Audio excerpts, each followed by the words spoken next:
Hey, welcome to Real Talk, episode 201, part 2. My name's Todd. This is AJ, and we're back.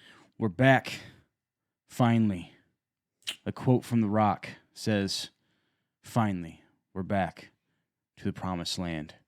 Except he never said the promised land. I made that up. Well, that's good. Behind the camera, he's here for another week. Production guy Blake, welcome. Hello, hello.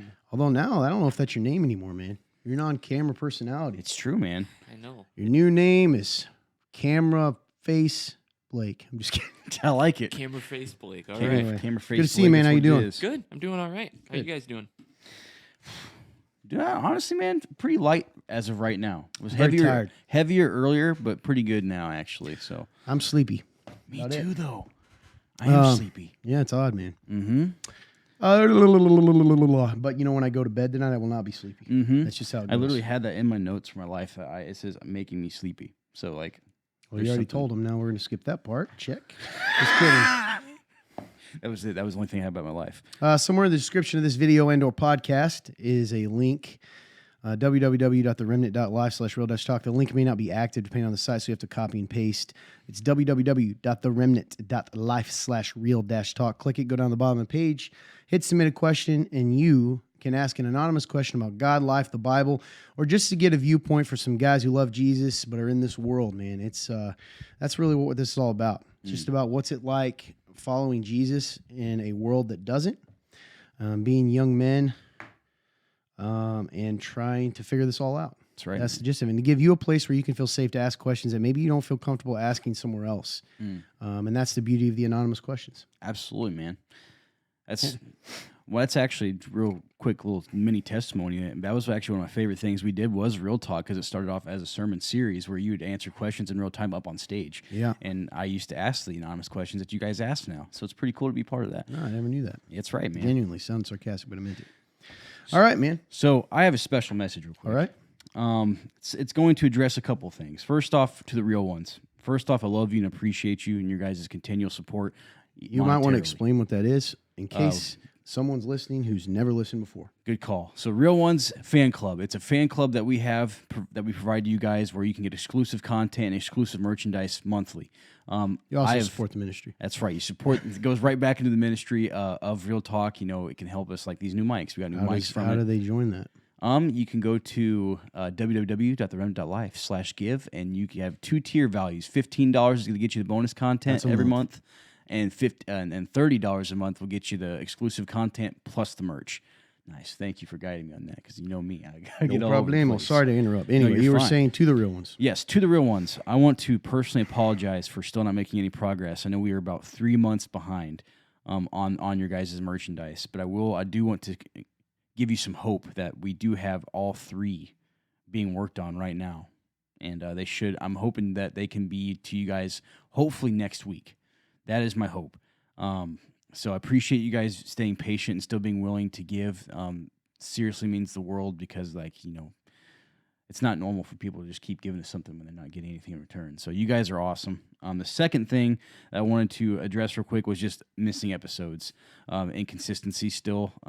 For those of you who listen and look forward to this every week, I want to apologize, because there's a reason why you listen to this show. And I'm sorry for letting you down and not giving you that place that you could go for the anonymous questions when you're trying to actually think through life and this is your outlet. I apologize that I have not been consistent. So I love you guys. Thank you so much for tuning in, and it's going to be better. So I appreciate you. Thank you. Awesome. I appreciate that. Yeah, man. Well, according to these show notes here, it's a segue into catching up on our lives. That's right. So, as I mentioned, with my life, I have a new schedule. I didn't mention that before, but the reason why I'm sleepy is because I have a new schedule. So, if you're a follower of the show, or if you go to our church, you know that I can be a lazy guy sometimes. And so, I've been given a new schedule, to kind of just go about life better and be able to do my work better. And it's an earlier schedule. So, and don't get me wrong, it's not like your normal early. It's just like 10 o'clock. So like, it's probably like people are like, that's so late. It's early Well, for me. it's early when, I've always said this. You can't judge by that. You don't know what time people go to bed. That's true, you man. know. So yeah, it's early for me, and so I'm trying to get adjusted to that. And what's cool though is I have felt more productive. It's only been for a couple days. It started this week, so a couple days in, it does feel good to be able to get up and like I'm really groggy and like I'm kind of like out of it for like the first probably 30 minutes to an hour. But I do come around, and it's been really cool to just be able to feel more productive these past couple days. So yeah, that's been one of the biggest parts of my week this week. One thing I wanted to encourage you with, Todd, is that your sermon was great this last Sunday, man. Very convicting for me. I made a note here. I treat Jesus as a criminal more than I like to think. If you guys, if you weren't at church this past Sunday at the Remnant, or or if you were and you had to serve, if Or you you come to our don't live church, here. or you don't live here anyway. Sometimes you only talk to our church. I and know. I'm there's people sorry. from all I over the forget place. there's people that all over the place listen to this show. Yeah. Or if you don't live in the state, I would recommend listening to the sermon. It's currently available on our Facebook page, on our YouTube, and later this week it'll be available on our podcast platform on all of them. So, just really good, man. You talked about when we don't follow Jesus, or we don't do what he tells us to do, man. Like, it's just we're making, or when we sin, we're hanging him back on that cross every time, dude. And that was just so convicting, man. So that I wanted to just shout you out, dude, because that was such a good sermon. It hit me hard. Appreciate that. Yeah, I'm just excited to hear more, man. You're such a good preacher. Yeah, appreciate that. Yeah, dude. Another side note, just kind of moving on. I wrote a story that's been in my head since I was a kid. I read it. Yeah, it's creepy. It's kind of a horror thing, but I could have I swore. consider it a thriller. You think it's a thriller? Yeah. Nice. That's cool. So more than horror. So More yeah, thriller. a thriller story. So That's just my opinion. So I could have swore. So I don't know if you guys remember like the scary stories they tell in the dark books, but I used to read those when I was a kid every once in a while, and I could have swore this story was in that book. Like I remember it so vividly, and it's not. I can't find the story anywhere. So I don't know if I just thought of it as a kid, thought it up somehow, or if I had like a dream about it. But essentially, it's about a man who is going about his day, and he's so just kind of over the idea of how the day-to-day works. Like, he's just over the motions. He's tired of doing the same thing every day. Well, he quickly wishes that it could be normal again when he goes to bed and realizes that there's someone in his closet waiting to kill him. And it's kind of like a dialogue between like what the guy in bed's thinking and the man in the closet's thinking. So it's just interesting, man. So I've thought of that for as long as I was a kid, which is weird. But so yeah, man. I finally I kind of like wrote it out, just kind of got it down as quick as I could, so I'd finally do it. And so yeah, that was fun, man. I actually had a good time doing it. I forgot how much I actually do enjoy writing, so that was fun. Yeah, it's really cool. Yes, and my last thing, I'm a huge wrestling fan, for those of you who know or watch the show, and WrestleMania was this past weekend, which is the WWE's biggest show of the year, and I thoroughly enjoyed it. It wasn't that great of a pay-per-view overall, but I love wrestling, so I'll watch it, man, and every time I watch it, I find enjoyment in it. So Nice. that was my week. That was a lot, probably, but there it is. Not really. You went about 1,000 miles an hour. Dang it. No, it's not bad. I just mean like, hey, man, people want to hear about it. You don't have to rush through Yeah. it. That's cool, though. I think that, there's a lot there. There's a lot there. It's good. Mm-hmm. You think you'll write other stuff? Dude, what's funny? Like, I don't know.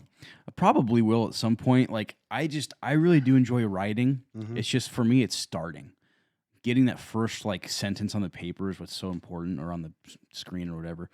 Or on the typewriter. I used to type on a typewriter. I don't know if I ever told you that. That's pretty cool. Mm-hmm. Because Very satisfying sound. my dad just had an old one laying around. You know what's crazy about those, man? Those are worth a lot of money nowadays. They are. Yeah. I saw wonder if prices. he still has it. I don't know. Hey, Dad. No. It's got a very Very satisfying sound. Dude, I love My that. dad sound. had one for a while too. Or like when you like and like it like it's like makes those clicking, and then when you go to do a new line, it's like yes. Pretty cool, man. So I don't know, man. I'd like to say yes. I would love to write more. I know for me it's something that only happens once in a blue moon. You gotta feel inspired, kind of. Uh-huh. Yeah, So, but yeah, I definitely want to, for sure. that's cool. Yes, sir. Yeah, it was good, man. Thank you. I'm you know, that's one of those things. I'm very self-conscious about my work too. So, you know, I appreciate you saying that because I always think like, oh, you know, it's whatever. I just wouldn't say anything if it wasn't. If that makes you feel better. It's cool, man. I wouldn't even say that. I'd be lying. Yeah, that's awesome. So what about you, TB, Toddy B, the highway of life? What's it been like for you, man, this past week? Well, a few weeks ago, I was on an antibiotic for sinus infection. Mm-hmm. After going there in November, and I was told it was a virus. Oh, man. Didn't go away. Got a weird headache that felt like an ice pick. Antibiotics. I think I got off of those like not this Saturday, the Saturday before. And then, as you can tell by my raspy, sultry voice, I say sultry because it's better than non-existent. Yeah, man, I'm just fighting this weird sickness. I think a lot of it has to do with allergies. I always said this, and now it's happening. I get sick like twice a year, pretty bad. Yeah, dude. March and then like August. So that's Season happening. changes. Yeah, and just when it gets wet, I think mold and stuff from all winter. Oh, yeah. Anyway, so that's part of the reason I'm telling you that. If my voice sounds weird, that's why. And I'm gonna cough and hurt your ears. I'm kind of in a weird sleep loop, so I can't sleep. The guys can attest to this, right? And Oh, yeah. I drug myself to eventually sleep, and not with illegal drugs, police officers, but with drugs that I can take. So like melatonin and some other sleep aid stuff. Mm-hmm. And what ends up happening is, and I don't know if you've noticed this, had a little bit of time where I was actually able to sleep kind of normal. That's stopping. And like even today, you thought I was still sleeping at one point, Mm-hmm. and I wasn't. And why do I say that? Well, even though I'm awake, those things are still in my system.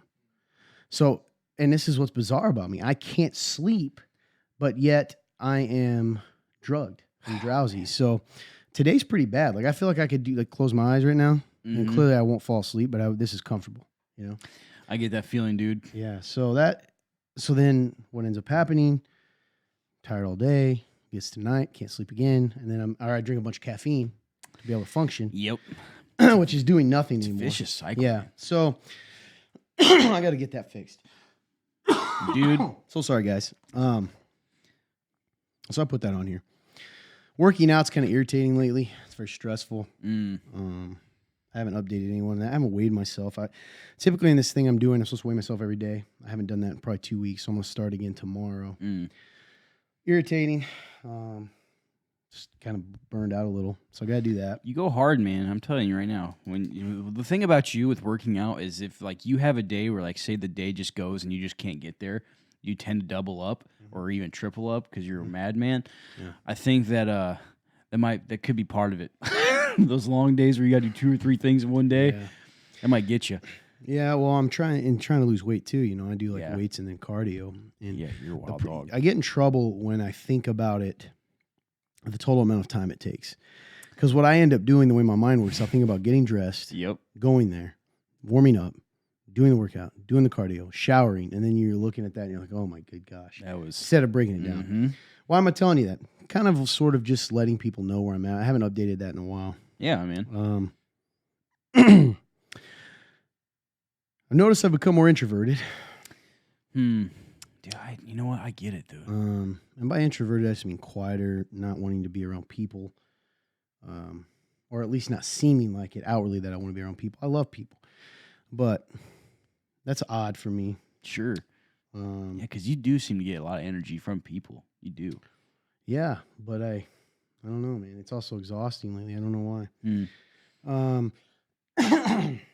Inevitably, what's going to end up happening is I'm just going to, I have so many PTO days a year, and I never use them. Or if I do, I use like 2. I use like 4 half days, which is like 2. When technically, if you take a PTO day, you're not supposed to do any work. It never happens. Yeah, I was going to say that doesn't happen. So I'm going to end up, I can't plan it. I just need to be like, I'm not coming in, right? And I'm going to do that at some point soon. Someone's got to kidnap you. No, I'm just not going to do it. Don't kidnap me. I will fight. I will fight. It's going to be a hard show for me because of my voice. I can feel it. It takes a lot of work to push a voice out right now. Dude, so this I'm so sorry, guys. It's kind of like, it's kind of similar, but not really. But like I've experienced this to an extent one time when, it's been a while since I went live on TikTok. But when I did that one time for like 4 hours, dude, and you're constantly talking, by the end, dude, I was hardly able to speak. It was raspy. It's kind of the way the voice was. My voice was Sunday. I didn't realize it was that noticeable, and then I saw one of our good supporters here, Kelsey, was also on our church thing, kind of page that we have. It's a long story, sharing the sermon, trying to get people to watch. And she wrote that I did it with no voice. I was like, oh, how'd they know? And I guess I was like, oh, it's apparently pretty apparent. It's strange because, like, I guess for me, since I have headphones on back there, though, so it's probably why I didn't notice as much because it's just right in my ears. Well, so. dude, I've also been like this for like a week now. Maybe I've just grown used to it. And you're around me more than literally almost anyone. Yep. Finally, I'm so sorry, guys. I can't. It's just not going to stop. You're fine. I had this interesting thought, Oh, boy. and I assume it's best to offend people and get it out of the way. I like it. Now, clearly, I'm a man. Maybe that's not clear, but I am. And so I'm going to come at this from a male perspective. Okay. Now, it would be easiest for me to start with all the ways in which I think I understand our flaws. Stereotypically, we are in relationships. I don't know. I guess they view us as kind of uncaring, kind of, what's that word? Oafs. Sort of, we don't really, we're not in touch with our feelings, all that stuff. Yeah. And that's probably true to a degree in comparison to a lady. Yeah. Right? However, very emotional they are. And guys, I mean, I get it. Okay. However, what I've noticed, and I think about relationships are interesting to me. I'm going to blow my nose for dramatic effect. You're fine, man. For dramatic effect.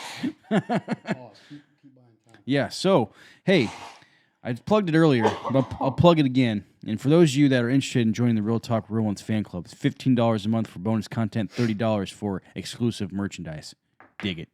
Snap into a Slim Jim.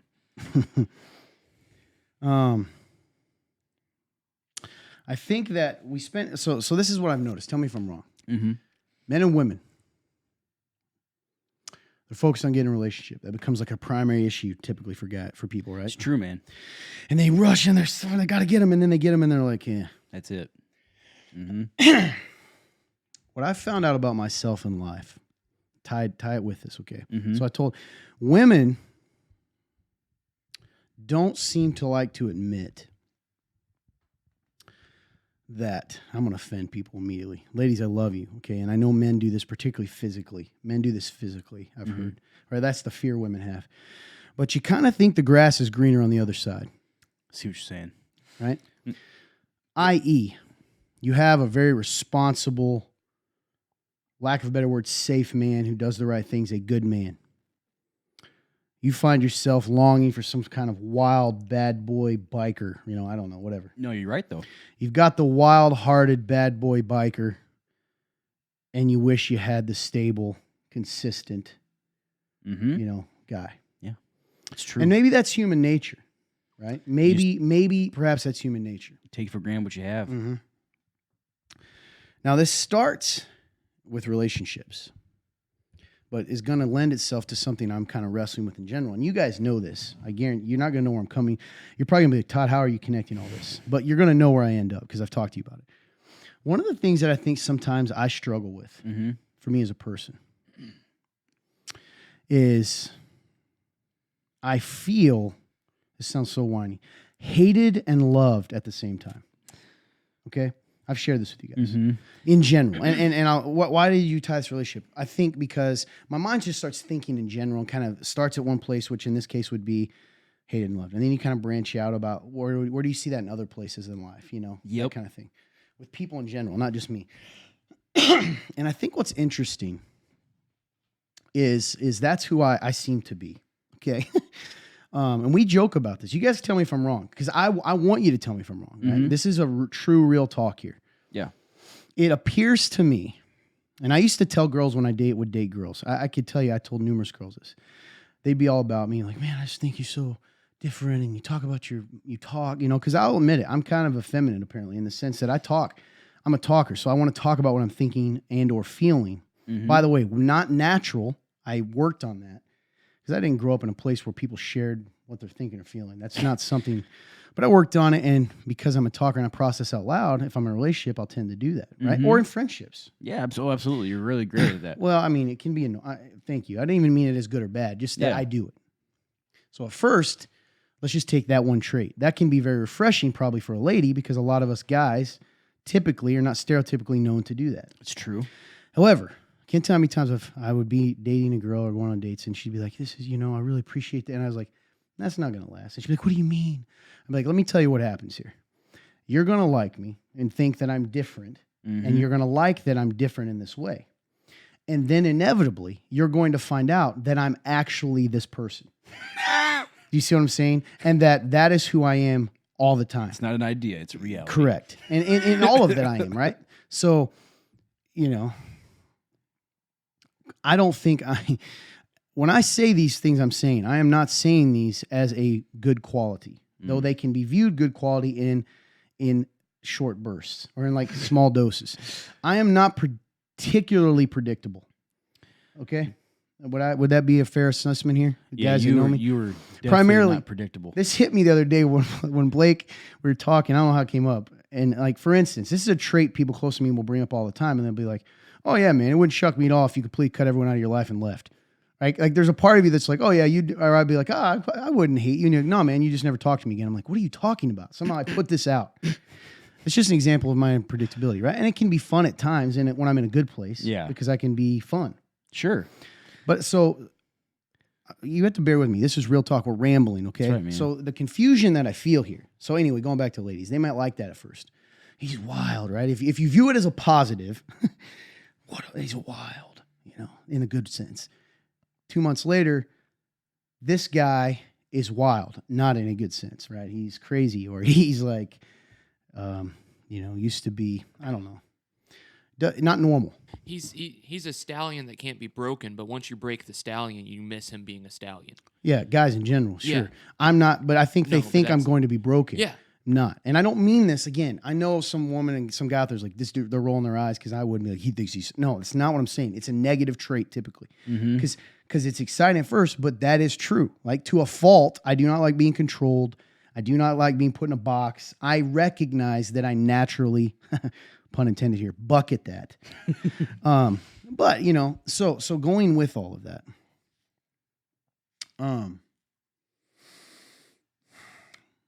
so if we come back to, for instance, okay, so like when you first meet me, I might be really fun too, Mhm. like spontaneous Oh, definitely. when you first meet me.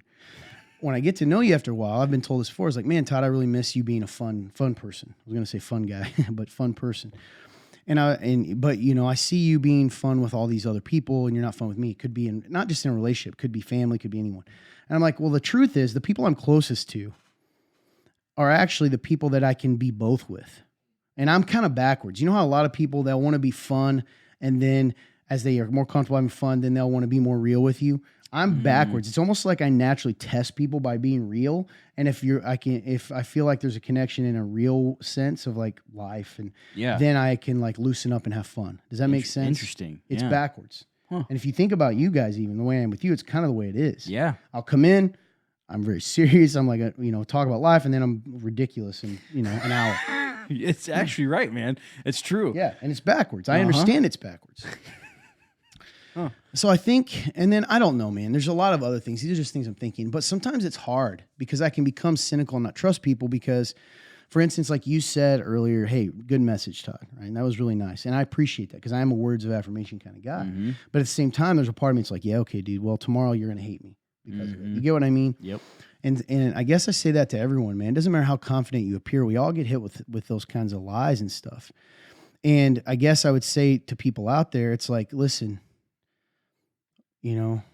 what one person loves one moment they'll hate the next, and or they'll take for granted. Yeah. You know, and I think human nature does that. And so there's kind of a big mix here. There's a personal part, but then there's the part of like, man, isn't that funny how we are? You know, we want, and guys do this too. So like, you know, stereotypically a guy dates a girl, she's an awesome girl, and he's like all about her. And then after a while, he's like, oh, what would it be like over here? You know what I mean? Yep. Human nature's tough, man, which is what's cool about God and his call to love. Because what God tries to get us to see in his word is that love, true love, cannot be based on feelings all the time. Because if it is, you're in trouble, because our heart is deceitfully wicked. Like it just wants different things. Man, that's good. And I don't know, I just pondered that a lot lately. And when you look at people that you're close with and, you know, you interact with, and I don't know, it can be for me. And I think for me, bringing it back to me personally, when you think about all these traits, and for some of you are like, man, he's all over. That's kind of where I'm at. I think it's even harder for me because from the outside, and again, guys, tell me if I'm just being delusional, feeling sorry for myself, but I feel like I'm very polarizing, meaning you either really like, and I don't know what it is about me that's like this. I genuinely don't.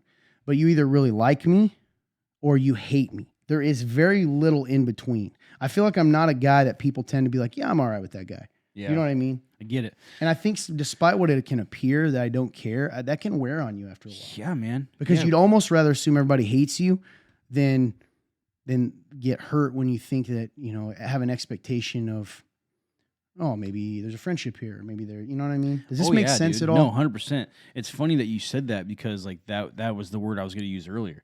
Was like, you're polarizing. Yeah. Yeah. And I think what's hard is sometimes people think I either want to be that or that I even know that I am. You know what I mean? Yeah.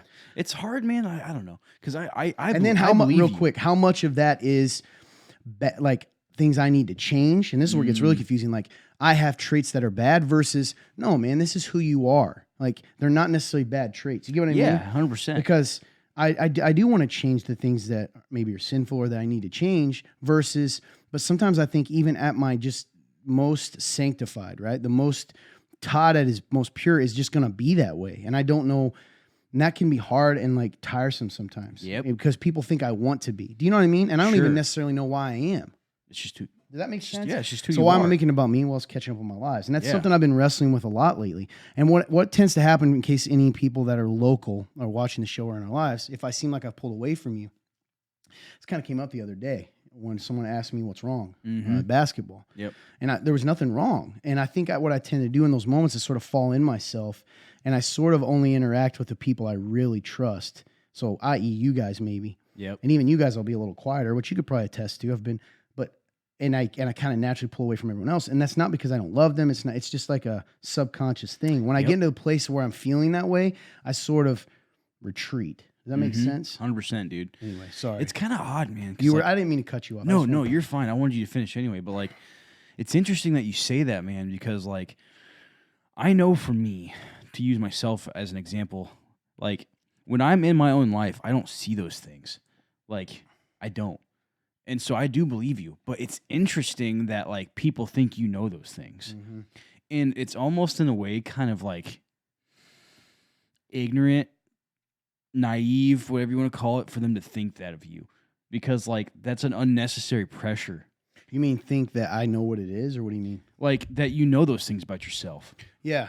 Well, and that's what I mean. Like sometimes I think, thank you. I think maybe that's true. But sometimes I think I got to quit rambling here. It is tough because sometimes the scariest thing is that there's nothing I can do to change it. It's just who I am. Does that make sense? Right. Well, that's the thing though, is because like some of it is good though. You're right. Sure. It brings good to it, and that's I guess for me, I'm talking about the good stuff. People just automatically assume you know the good stuff. Oh yeah, I do. That's not. what I'm talking about. No, I do not. In fact, I rarely hear that. And man, you just said something that made me think of a really good point, and now I'm struggling to remember it because my mind is drugged clearly. One of the things that's hard too is like, it can make me feel, all right, guys, and I understand feelings are not trustworthy, but it can make me feel used sometimes because I'm hated and loved for the same trait depending on the situation. Does that make sense? Yep. So I feel like maybe it's kind of a lose-lose. like a guard dog. right? Those are really useful when someone is breaking in the house. Yeah. But other than that, I don't really want them in the house. Does that make sense? Mm-hmm. Or the way, I don't know. So sometimes that can make me, if I become too self-focused, I can get down a little bit because deep down, I don't want to be. I'll tell you one thing. Whatever people view me as outwardly, a lot of it is not true. So, for instance, I can come off. Maybe I'm making this up, or maybe I'm really hard-hearted. That is very far from the truth. If you know me, I'm not hard-hearted at all. It's probably overly tenderly hearted towards people, even though I don't show that. I don't know, man. Does that seem whiny? I'm just trying to explain. Not at all. What came to? Uh-oh. Yeah, I know you're catching it. So yeah, man, what came to my mind when you're talking though is like it made me think of the idea of a warrior. I'm sure a lot of the time people are gonna appreciate warriors and the times when a warrior has to do what a warrior is meant to do, but they're probably like they look at them and like they're like fearful, or they are like they don't want them as close as maybe someone else who is like a gardener. It's kind of like the guard, you know what I'm saying? Because like, and the thing that comes to my mind is like they're like, yes, I want the savage when it's time for the savage to be a savage, but I don't want the savage when it's just normal time. And that's hard because like you said, like you're fulfilling your purpose. You're a warrior, man, and you're fulfilling that purpose. But it's like that purpose is almost like looked down upon until the heats up, and that's hard because like I don't know, man. But then it's funny that you mentioned that because then I think about the idea of like you being a leader and like you defining leadership as like service. And like you define all these things, I'm like that is being a warrior in a way. It's like so to encourage you, man. Like the purpose of being a warrior and being in leadership is serving the people, even when it sucks. Yeah, and that's hard. It's like It's so funny if I'm trying to think of how to put it. So say that happens. Say in leadership, right? I want the aggressive leader when I'm scared, but I don't the other times. I don't mind. I can do that as long as you don't pretend you love me all the time. Does that make sense? Yeah. So like, don't act like I really have this deep wound from being used, and it came from I believe it or not, one of the first serious first post high school relationships right after that I had, where this girl, flat out used me for at the time social status, believe it or not, and kind of stuff like that, and would treat me differently depending on who was around. And I have a deep, probably to a fault, like I have a radar that's constantly on the lookout for that. Makes sense, man. And I think that sometimes that can add to that. It's a wound. You get what I mean? Like it can be like, okay, so I don't mind serving people that way because I feel like that's what we all do to a degree. I just want to be like, okay, what did you call it? I don't know. Guard dog comes. Okay, I don't mind you pulling me out because there's something scared, but don't act like you want me to stay in the house. You know what I mean? Let's just admit what this is. And that could be my jaded side sometimes. Yep. Where it's just, does that make sense what I mean? Absolutely. Like I'm cool with you doing that. Just don't pretend it's more than that. It's interesting because like, do you think that if that were the case, right? Like if people were to just like say like they were to be upfront with that, do you think that even though like right now you're thinking that'd be better, do you think that would like still like I'm sure it'd suck, but like I guess my question is like would you appreciate the honesty more than that, even though it hurts? Yeah, I think so. Because that's gonna hurt people with trust issues, right? That grew up in situations I grew up in, who are still, and it takes a while to heal on that. And I've healed some, but believe it or not, honesty, even if it hurts, is preferable. You know what I mean? Yeah. Yeah. And I don't, not that I want to hurt, but that I want to be able to trust people's motives. Yeah. It makes sense, man, because it's probably if more stressful and hurtful on the other side. Not knowing. Trying to, yeah. And so I don't know if I hope this makes sense to people who aren't in my personal life, to kind of, maybe you can relate to that sometimes, maybe feeling like you're only desired in specific situations. And maybe that you can relate to that and just know the challenge is, even if that's true, right? That happened to Jesus. And it's one of the things I look back on all the time. And when I get too down, is like, man, he was able to do that. Like, and people did use him, right? Because he gave bread. Because he did miracles, and he still would do it because he still met their need, even though if that was the only reason they wanted him, because he was motivated by love. Oh, man, You know what I mean? Yep. His own, like his love for them, regardless of their love for him. And That is radical, that's what's man. incredible about him, man, and about Jesus and his example. And I don't mean this. I don't mean any of this in a very like woe is me way. I don't feel woe is me. Just stuff I've been pondering, Yeah. and it ties to relationships because I think you see that in relationships a lot. And I think I'm gonna challenge some couples out there. I think sometimes some of you guys' problems, and these aren't people I know specifically. I mean I mean this generalization. Yeah. What I've found over the years, a lot of times problems in relationships or marriages boil down to the fact that you no longer appreciate the thing you used to appreciate. And Good, so, man. you know what I mean? And so Mhm. if the thing you once loved, you now take for granted and you want something different. When before you saw how special it was and you know what I mean? Yep. Dang, So, man. That's really um, good. So would that just be them putting too much of a pressure and identity in their spouse, and it's more focused on that than God or life in general? It's really perceptive, you man. I think scripturally, I think that's true. I think that our call, and this is not human, is to, the most pure agape type love is to love someone regardless of anything you get from them. Mm. And that the kind of, could you love your spouse if they never did what you wanted? That's hard. It is hard, man. Once their spouse, and Yeah. So yes, I think there's a weight there that, and God's patient with us in that. There's a human nature to Yeah. it, because you're going to be like, oh, so I'm not supposed to care if I'm loved. Of course, you're going to emotionally care. You want, Yeah. you're wired for relationship. You want someone to see you and love you and appreciate you. That's kind of what we're talking about. But what happens when they don't? Mm. Because if your love is contingent on their love, is it really love at all? No. Or is it convenience? Or It's- is it it- affection? Or is it exactly. a reward system? Here, Gosh, good dang. good job. Here's a biscuit because you spitting, know? spitting right now, bro. just, hey man, these are things I ponder myself. Mm-hmm. You made me think, like, taking the idea of marriage, right? Mm-hmm. Somebody who is single, like, so, like, I'm single. So, like, say I take that very seriously, right? Mhm. Like, I take that path of, like, knowing that, like, but like that question you just asked, what if they never love, like, they never do it right? They never love Mhm. you the way you want to be loved, right? Would you Mhm. still stay with them? And you think on that, and you ponder that, and you take that serious.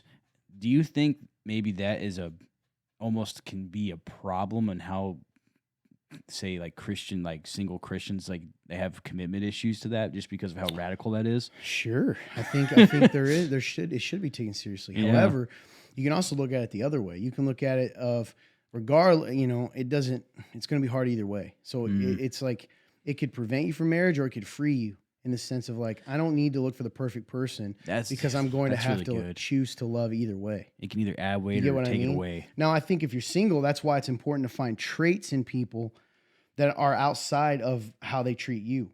Okay. Mhm. So like clearly you don't want to date someone that hates you, but let's, Yeah. meaning if the only reason, that old saying, right? They say, what is it? Like, if you want to know the quality of someone, see how they treat the waiter, those kinds of things, right? Yeah. That's true, man, because those are the things that matter. That's really good, dude. Versus, of course, everyone, your girlfriend's going to love you at first. If she's your girlfriend, she's going to be nice to you at first. You're going to see the quality of who she is and the character that she pursues and how she treats other people who she gets nothing from. That's really good. So does that make sense? Mhm. So I think that's what you could take from it. And I think that it's a good point on identity. And that can sound sad, and it is. Like, if you make the wrong, there's no wrong. I shouldn't say that. If you end up marrying someone maybe for the wrong reasons and you're a believer and now it's like, well, I'm stuck. In a way you are, but you can't view it as stuck. View it as what a cool opportunity you get to have a testimony in this world and to show your devotion to Jesus in the way you love people who don't love man. you always the way you want to be loved. That's so good. It's right. You get such a cool opportunity to We're not show- talking about sin, right? I mean, that's No. spouse either. But you get such a cool opportunity, right, to like show how Jesus loves. So cool, man. I Which love it that. says that, right? I mean, about marriage. Mm-hmm. It's a picture of Christ in the church. Yeah, anyway. It's good stuff, man. Yeah. So that's that. And I think that's the temptation too, just to kind of wrap up when you get tempted by other people is Um,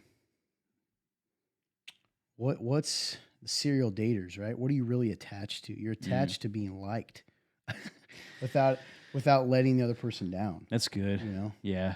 because that feels good to be. Oh yeah. It's sad that sometimes, say, a girlfriend or boyfriend can defend you more and be on your side more and see good in you more in the first 2 months than they can 2 years later. That sucks, man. Uh-huh. Dang.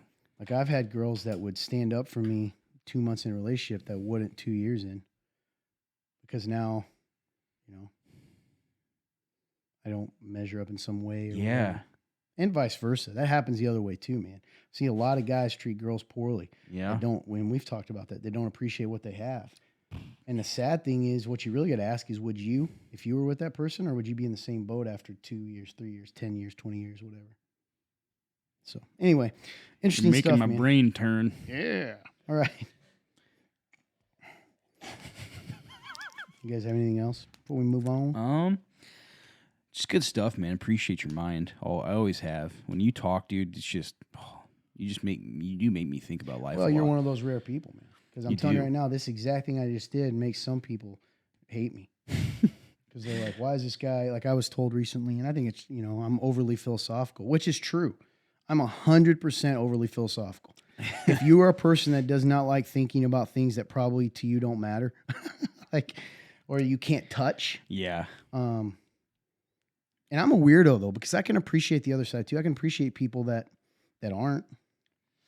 There's a like a bliss in that simplicity. It's not even necessarily has nothing to do with intelligence. Just No. what people like to think about and do. People, there's some people that want to focus on the things they can touch. Just like that comes with good and bad. Your way of thinking comes with it can be almost torturous sometimes. Oh yeah, So you're right. Everything has its good and bad, and even though despite deep conversations, that can be so good, it can also just be just as torturous. So makes me think of. Never mind. It was kind of random, but I was like made me think of Edgar Allan Poe for no reason. What a tortured soul that guy was, but man, he could write. He's just very. Dude, I've had that thought before. Yeah, that guy was so sad, but man, What's funny though? A lot of the great authors and writers and poets were. Mm-hmm. It's like somehow there's a sadness associated with thinking about things not of this world. You know what I mean? Man, yeah, you get like you know what I mean? It's the brisk, cold reality of life. Yeah, it's the focus on the intangible, so that you're never going to be able to fully fulfill what you're thinking of or what you're trying to accomplish, whatever, because it's not going to be shown in a fancy car and a big house. And it's not going to be shown in that. You're right. Do you think part of when you think like that too, those people, is that weirdly enough, they're also haunted by the ideal? So like, say I get on a Poe, right? He's he's thinking about that concept of love, which means he's aware of what perfect love would look like, and then nothing compares to the idea of love. Dang. For instance, do you get what I mean? That's very somber. I think that's what my point is. These authors are like, they write this beautiful stuff, and they're like, nothing compares. There is no love This like isn't this. possible. You know what I mean? It'd be interesting to Ecclesiastes. see how many of them are Christian or they have thoughts like a Christian would. Yeah. But because they're not actually following, they can't make the connection's not actually there. A lot of them were, man. A lot of them were fully aware and like of either the supernatural or like the ideal, and they're haunted by it. I think you're right, because there's no answer to it without Christ. There's no answer to it without God. Man, dude.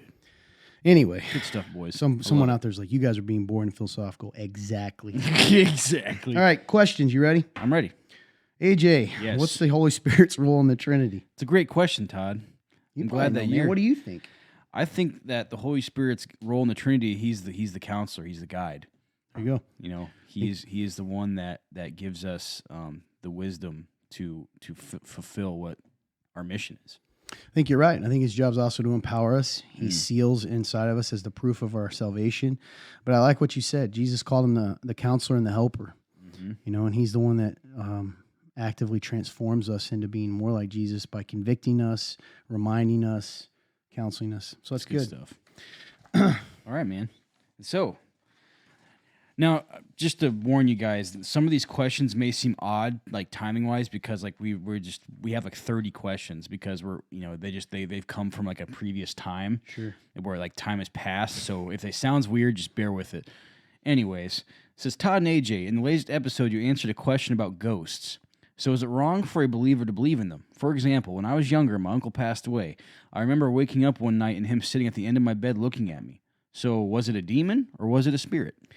This is tough to say because I want to be politically correct, but the reality is there's no proof of ghosts in the Bible. Now, someone out there's going to be like, Todd, I saw Saul. He summoned Samuel. Yeah, well, through a medium, which God had already forbidden. Mm-hmm. So either that was a demon masquerading as Samuel or there was some purpose to that. Everything we see in Scripture points to the fact that we are not left in the body or roaming the earth. You go one of two places, right? Mm-hmm. You go to paradise, and both places you're going to be waiting for the final judgment, or you go to, could be called Hades, Sheol, whatever, right? For us, it's fine to call it hell, right? Until the final judgment. That's where you go. And I mean, there's numerous.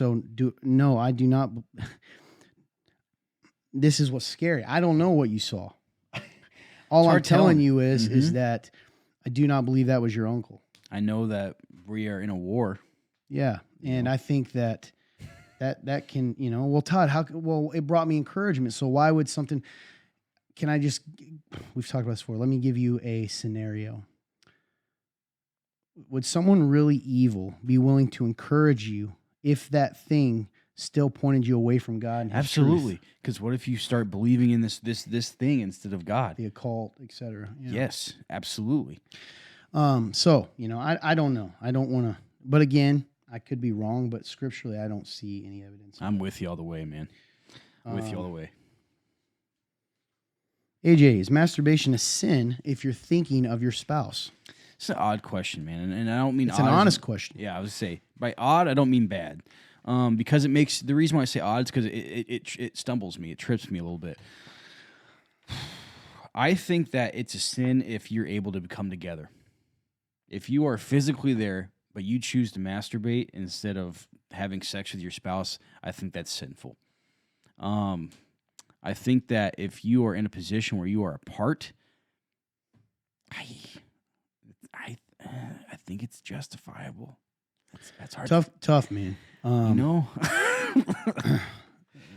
So I'm assuming I'm kind of creating a scenario. Yeah. You're on a business trip. There you go. That's where my mind went. And let me throw another loop in. Is there a difference if you're both on the phone together? Or in a video, is that different than not? So I think there's danger in masturbation in general, and it's a thing. And if I had to pick a side here, right? Mm-hmm. And like err on the side, I would err exactly what AJ said. I think that a couple reasons why. It's a focus on self-pleasure, whereas sex is supposed to be a very unselfish act in and of itself with your spouse, right? Mm-hmm. And masturbation in and of itself, particularly if you're alone, is a selfish act. Right? I mean, whether you mean it to, it is, right? It's about your pleasure. That's right. I think that, it also just physically can desensitize you either way, right? Because is it possible for anyone else to please your body the way you know to please it? Does that make sense what I'm saying? Yep. And also, can you be entirely sure your mind isn't going somewhere else? Is there a difference between lusting? So do I think, I'm just answering this to be blunt because it's real talk. Could masturbation together in the privacy of your marriage bed, everything's permissible as long as both parties are comfortable when you're together. But that's not what you're asking here. So I would say, but I love what you said, by the way. P.S. It just hit me. I've heard people justify their sex life with their spouse is poor. Mm-hmm. And so I'm like, how have you survived? And like, oh yeah, I masturbate, but I think about her or him. Mm-hmm. Since we're not doing it for real, I do that. I was like, dude, you're avoiding doing what scripture says. Sinful, man. Making it right. Yep. All because that's terrible, really. Oh yeah. You're avoiding. And I'm not shaming anyone that's done that, but let yourself think about that's not the love. selfishness of that. Yeah, exactly. And see, you would rather do that than go talk about it and work it out deal with sin if there's something in there, etc. It's 100%. easier and selfish. Yep. Yeah, exactly. Definitely. And I could see, let's look at, I'm going to keep trying to answer everything. Well, what if my spouse refused to have sex with me? Well, you got a whole different problem there. If they're a Christian, that's sinful. Yep. The Bible says that. You are to not deny each other unless it's for an agreed upon period of time, or unless there was a, physical reason, I suppose. But even then, there would probably be an agreement. Yeah, definitely. And then in that case, maybe you'd be together and the person, does that or whatever. So Mm-hmm. it's a good question. And this is why, it might be uncomfortable, but this is exactly what Real Talk exists for. Yep, To exactly. be able to answer these questions. Because a I great can question. imagine going up to your pastor and asking this can be right to their face would be uncomfortable. Well, yeah, awkward. Yeah. Mm-hmm. Oh, it's my Pray turn, about isn't it, though. Too. Go ahead. How does Christianity reconcile original sin in Ezekiel 18:20? I think I remember this one, but I'm going to pull up the verse real quick. So buy some time. Yes. So, you like Real Talk? Why don't you check us out on all podcast platforms, including Spotify, Apple Podcast, Stitcher. I think that's one of them. Or, hey, you like to watch it in video form? We provide you with video form as well on YouTube, Rumble, Facebook. I think that's all. But, Yeah. yeah. So, check it out. All right. We'd love to have you. Thank you. Ezekiel 18:20. The one who sins is the one who will die. The child will not share the guilt of the parent, nor will the parent share the guilt of the child. The righteousness of the righteous will be credited to them, and the wickedness of the wicked will be charged against them.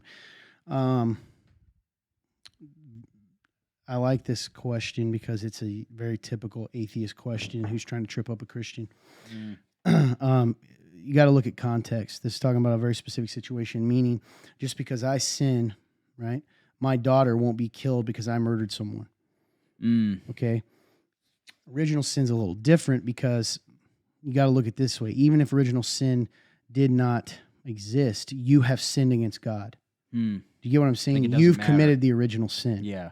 Because you have chosen to disobey God. Yeah. That makes sense. So contextually, it's talking about a very specific thing. And in fact, if we pull up 18 in general, right, let me try to pull that up here. Yeah. And as he's pulling it up, I'll encourage you all to read your Bible every day. If you're a Christian, you should do that. It's true though. That's one thing, man. You gotta really armor yourself up with God, man. With our Word of God, it's true. It's our food. So spiritual little advice there. If you're not reading your Bible, read your Bible. Because we're actually discussing the Bible right now. Imagine that. Good time to plug it. Looking at 14. Now, suppose this man who's an evil person, right, fathers a son who sees all the sins that his father has done. He sees and does not do likewise. He does not eat upon the mountains or lift up his eyes to the idols of the house of Israel, does not defile his neighbor's wife, does not oppress anyone, does not exacts no pledge, commits no robbery, but gives his bread to the hungry and covers the naked. So essentially, he's got an evil father. He decides not to be evil. He shall not die for his father's iniquity. He shall surely live. As for his father, because he practiced extortion, robbed his brother, and did what is not good amongst people, behold, he shall die for his iniquity. So, and the whole context, the word Lord came to me, what do you mean by repeating this proverb concerning the land of Israel? The fathers have eaten sour grapes and children's teeth are set on edge. As all the souls are mine, blah, blah, blah. So anyway, it's a very specific situation. Yeah. And he's saying he's going to judge Israel in general, right? But anyway, specifically, it has nothing to do with original sin. It's just saying, actually, the heart of God. Like, we're not going to kill an entire family because the father's evil. And then what they're trying to do, by the way, if you want to know, is they're saying, well, we're getting punished for Adam and Eve's sin. I'm like, no, you're actually getting punished for your own sin. Mm-hmm.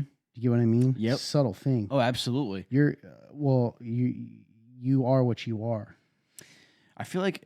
Does that make sense? Oh, 100%. I feel like a lot of scripture is meant to show us how much we need a savior, and people tend to think that they can't wrap their mind around how that's loving, so they try to defend it over well, I don't need that, So I feel like that's kind of what the argument's always about. I feel like the root of that argument is always well, I am good enough, because if I'm not, then God's cruel. It's just odd. It's true. So yeah, because I've had not that exact section, but I've had people talk about similar things with Old Testament stuff. I'm like, you need to understand how far you are from God without Jesus. That's the point. So, amen. Good question though. I like the questions. Oh, absolutely. That you at least asked.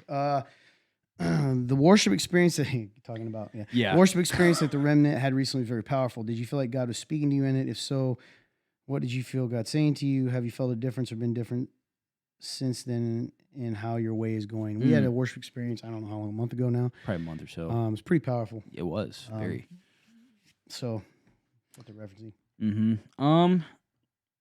I definitely felt like God was speaking. I mean, he was just present, man. It was really, really just surreal experience.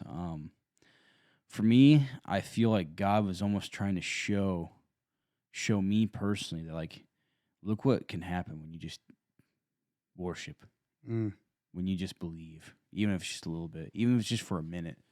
Look what can happen. You can see people be free. You can see people truly, like, let go for a minute, you know. And it's like, man, dude. So that was powerful for me, and a lot of crying in that service. So have I felt different? Have I felt a difference? You know, worship for me personally has been different since then. It's been, you know, worship has always been a powerful thing to me since I became a Christian because of how music is in my life and how much it impacts me. But I don't know, man, it's different now. You know, I found myself, you know, when you listen to the Spirit, man, it's just so powerful. You know, I know, like, Todd, you've talked about, you know, how, like, when you're back there sometimes getting ready for service, man, how, like, it can, you know, you're like, you'll get on your knees and pray, man. Like, you will. I've seen you. It's a beautiful thing, you know, because of how, like, much you know you need him. And so, like, I've realized for me, man, like, I don't always follow that voice. So for me, like, a couple weeks ago, it was a really cool moment with, like, even, like, Mad Max was there. But, like, you know, I found myself, like, was just listening to the Spirit, man. And, like, I got on my knees, man. I just kind of sobbed sitting there because I was like, man, his goodness is just so overwhelming. And I tend to just kind of limit that because I think it's going to look dumb being, you know, on my knees, you know, praying to God. Sure. But, like, what a powerful moment that was. And I don't think that would, I truly don't think that would have happened if it wasn't for, like, the worship experience. And, like, that's cool. Feeling that, you know, like, in that moment, I realized I can let go of this, I don't know, this weight of how it looks, which is funny because I tell people that all the time. I'm a guy who's doing the intro for service going, hey, what does it look like for you to truly be free in worship? And I'm like, well, God, you smacked me in the face. So, yeah. Cool. So, yeah, that's what I got for that. Yeah, I think it was good, man. All right. Well, is generational sin a real thing? Am I affected by the sins my parents committed before I was born? No. Generational sin is a thing in the sense of, how do I put this? That old saying, you know, if you grew up in an alcoholic family, you might be more predisposed, right? The effects of their sin is going to have an effect on you. Abuse, that kind of thing. But as far as, and so a lot of times it does tend to repeat itself. But as far as, like, it having a supernatural effect on you and you carry that sin, no. In fact, we just kind of talked about that in the question.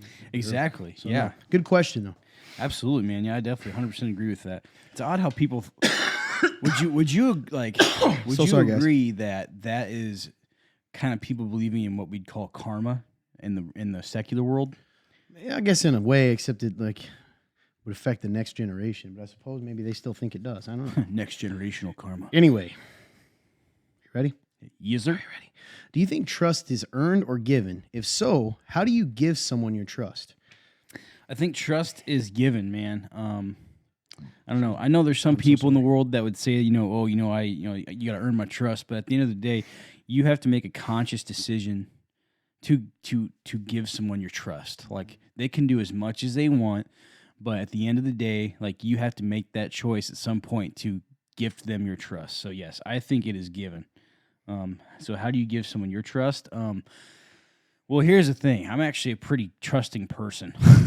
I don't know. I guess I naturally, unless you give me like a blatant reason to not trust you, I'm gonna trust you. You know.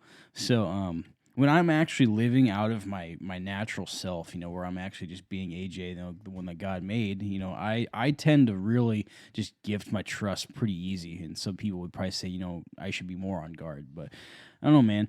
Yeah, I naturally trust. So good.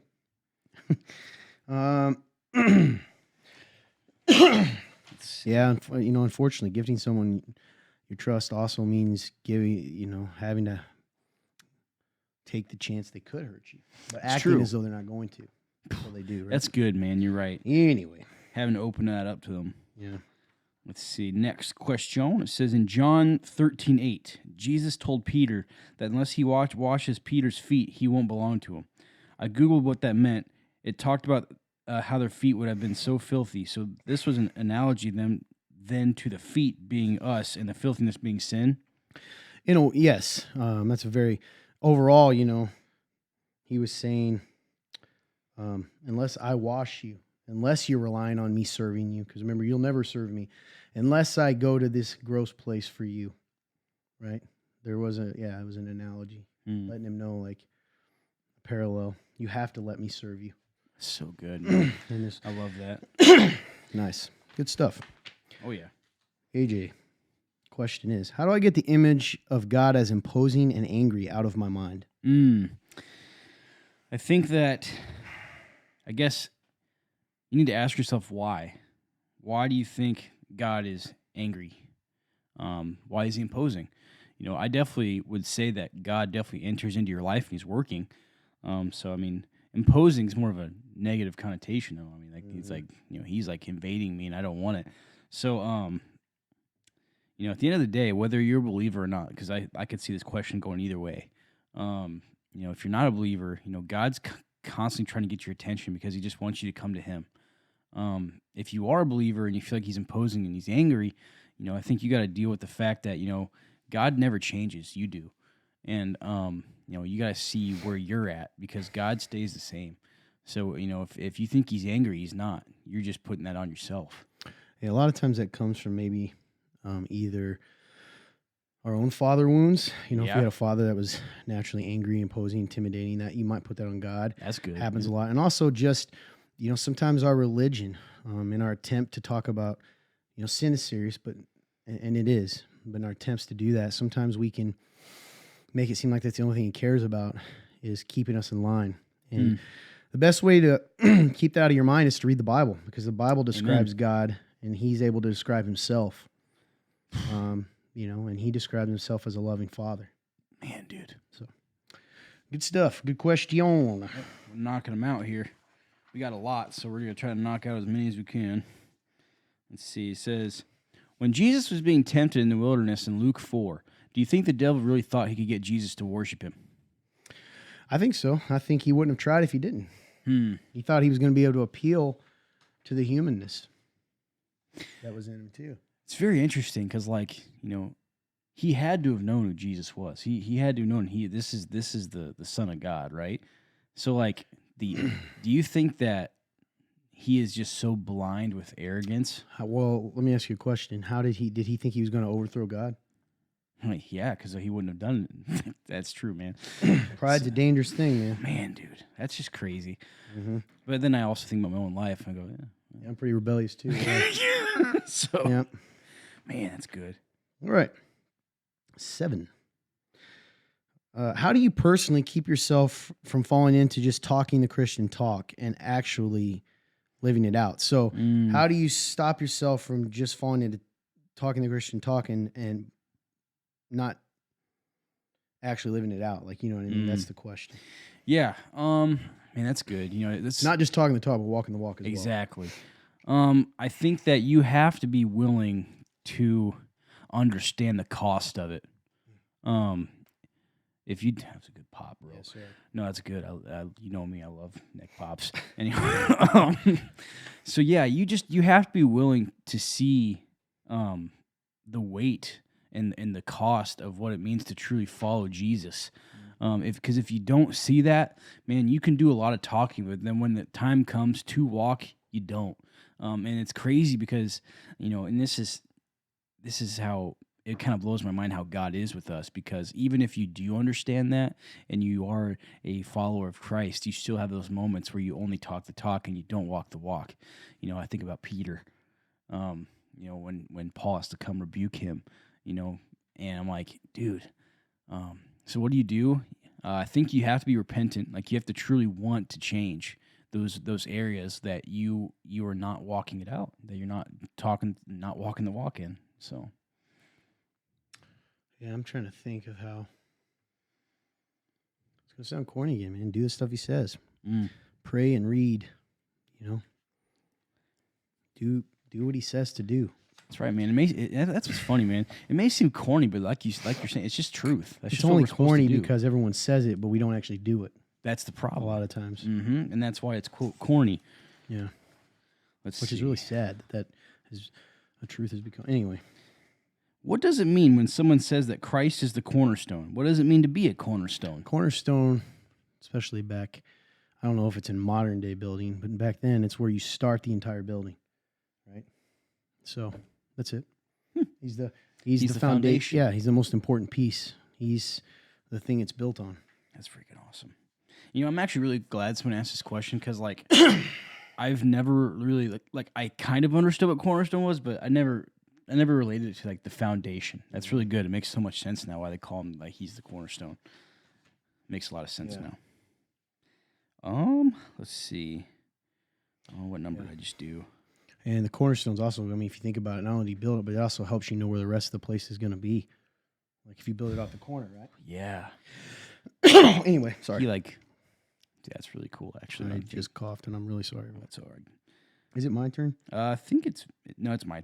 No, it is your turn, isn't it? The Chosen, they're meaning the show, says Matthew's dad disowned him. Is there any truth to that? Dude, I don't. No, there's no. Doesn't talk about like what his family was like. They just make a good guess of what it could have been like because remember he was a tax collector, which we know the Jewish people viewed as a traitor. So it's trying to get you to understand how Matthew would have really been viewed when he was called by Jesus. Right? That's good, man. So. All right. What does Christ mean in Luke 19:40 when he says the rocks would cry out if the disciples were silent? And they said for direct reference, it's Luke 19:37 through 40. Yeah, I should just talked about this section. You did. It's when crazy. he's going in, and the Pharisees tell him to have the people stop celebrating him as Messiah. And he says, even if I stopped them, the rocks would cry out. It's that true. You know, I don't need them. The truth of it is in creation. I created, you know what I mean? It was just more of an assertion of who he was. Yeah. Flex. Yep. Fact. Good, great question. Absolutely. Do you think Jesus had to defend himself against wild animals as he was in the woods? It's an interesting question. Honestly, I don't know if he did or not. You know, I don't know if he ever came across, you know, like a dangerous animal that he had to end up to kill or something. I have no idea. I know that he traveled a lot. You know, he was on foot all the time. You know, so it's possible. But I don't know in the woods. He was probably in the desert. But yeah, and I don't think there's any biblical reference to any time he was actually in a fight with an animal. My guess is not. Plus, there were angels out there. You know, who knows? It's a good question. I like when people are thinking of because it was real. Yeah, but exactly. if he did, it wouldn't have made it any less true. Let's see. He's fully human. But I doubt it. The winds and the waves obeyed him. I would just imagine a raccoon would. A raccoon. Yeah. Let's see. I'm going to go to 9. Do you mean to read that one? 8. Give your censorship that goes on. Yeah, I remember this question. You do? Yeah, it's about the government. Okay, gotcha. Yeah, the only reason why I wanted to skip is because I got cut off from my notes from the first part of it. So I was going to try to It is. Can't even read that first part. The only odd thing is. I think guys, it I'm should not be in sure. blue. Oh, there it is. Yeah, it should be in blue. Right here. I'll just read it. Okay. I don't know how to word this because the censorship that goes on, but I'll try. Can you give your thoughts on a former president that's supposed to get arrested Tuesday, March 21st? I heard about it, but don't really understand why he's getting arrested. Only other than things coming out the current administration can't cover up anymore. I love hearing a church talk about the politics that are going on. If you can't talk about it here, is there another place to go to hear you guys talk about this stuff? So ironic because it didn't actually happen on the 21st, but it did happen. Yes, just recently. So let's see. What was the question? Sorry, I was distracted a little bit. I love hearing a church talk about politics that are going on. If you can't talk about it here, well, I mean, there's plenty of other sources to start off. Like, one thing that we've talked about a lot that if you've been a long time viewer, you know that it's affected the show. But the mainstream, mainstream media, they have an agenda, and they don't want to cover things, and they are biased in ways, and so yeah, there's other sources out there that we can go to find that less biased standpoint and actually get some truth, so yeah, there's plenty of sources out there. I know, like, for me personally, I like Telegram. Telegram's really cool. They got a lot of good pages on there. Disclosed TV. Yeah, that's Shout a good out. one. Yeah, I love Disclosed TV. The fact is, it's not, other than things the current administration can't cover anymore, they aren't covering up for him. None of that's true. It's complete opposite of that. So, it doesn't matter what, I would think this if it were the other way around too. It's politically charged. They're trying to prevent him from running for president. Yep. And so even his enemies are saying this is going to get dismissed. This is a publicity stunt so that the common person, no offense, person who doesn't get to hear the real news, and by that I mean, it sounds like you, because you said other than things coming out the current administration you can't cover up anymore. You've already been told that they were covering up for him and now it's come out. That is not what happened. No. That's not what happened. No. It's made up stuff. It's been proven, and it's going to come out, and it is politically motivated to stop him from running for president. 100%, dude. from not just Democrats. There's some long-term Republicans that don't like him as a candidate. It's true. Thanks for reading that, by the way. Yeah. I'm so sorry, guys. I really, truly am. It's all right, What are man. your thoughts on this video? We know what video that is. AI claims to be a fallen angel. Yeah, dude, that was. Thank you for sending it in, because it was insane. Do I see any truth in that being possible? Well, first off, I'm not going to sit here and be closed-minded to think that, some sort of entity could exist within an AI. I think it's possible. Sure. Do I think that it lined up pretty creepily? Yes. Do I think that it is? I don't know, man. It's hard to tell. Here's the thing with AI. AI is so smart that you could tell it to play a character and it probably would. And I'm not saying that's the case in this, but, if I'm going to try to look at it from both sides, I could see it just as easily being debunked as somebody who, was able to, make this AI play a character, or they just manipulated it, But I can also see just as much that, again, I mentioned this earlier in the episode, but we're at a war with things that we cannot see, and those things can manipulate the elements just as much as we humans can. Yeah. So it's hard to know what to believe, man. If you don't know what it is, essentially, this kid was asking an AI if it was a spirit, and it said yes, and then it began to answer questions as though it were about, Satan and God, and that you can trust it. It was a creepy conversation, but again, we weren't there. I don't know exactly. And like he said, is it possible? Sure, absolutely possible. Definitely possible. Who knows? You're up. Why was God so evident in the Bible and seems so hidden today? I guess I would argue or ask what makes you think he's hidden. Mm-hmm. I often wonder, what would make him not hidden? People might say a burning bush. I think if we saw a burning bush, we'd be like, oh, it's a spontaneous combustion, Yep. So I don't think he was more hidden in some ways, or I think he's more revealed today because we have the entirety of Scripture now. That's the good, New Testament. man. So, but Makes sense. I don't know. I think a lot of it, if you mean seeing certain miraculous things, sometimes I do think we see them all the time. But sometimes it's faith, man, and the nature of faith. There's a lot. They say a lot of stuff happens in some of these other countries. It makes me think about like Moses talking about like how like he would long to be one of us, because of like what we get to have, and like also made me think of what was it? Dang it, AJ. I think it was part of Scripture, and it was talking about. Oh, I gotta reread. Sorry, y'all. Why was God so in the Bible and seems so hidden today? You said something that sparked a story in the Bible. Oh, yes, I believe it's the rich man when he's in Sheol, correct? And he says, he pleads to go back and warn his family, and the guy says it doesn't matter. They wouldn't believe if a man rose from the dead. Exactly. So it's like, man, dude, like that is just. Whew. I don't know, man. You answered that very well. I love that. Good stuff. Good questions. Absolutely. Good. And hey, man, that was a good connection too, honestly, genuinely. How have you been doing since episode 199 when you had your emotional realization? Have you come to any realizations, I think? And then it said, I was right there with you in those feelings. And though I know it was hard for you to share that, it helped me to realize I'm not alone in those things. So I thank you for being real and transparent with everyone. I would say that was a hard episode. Think that I would definitely say that, I developed a realization I've had is I developed like a reliance on people a lot.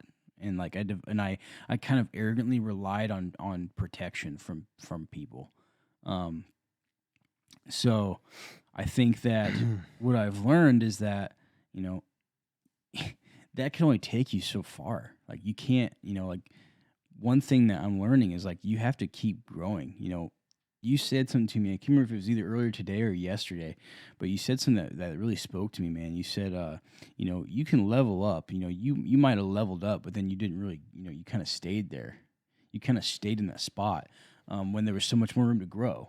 And so for me, we all can do that. Yeah. So I guess for me, one thing that I've realized since that episode is like I have a lot of room to grow, and it's not necessarily bad that I have that room to grow. It's just I have to step into it and go.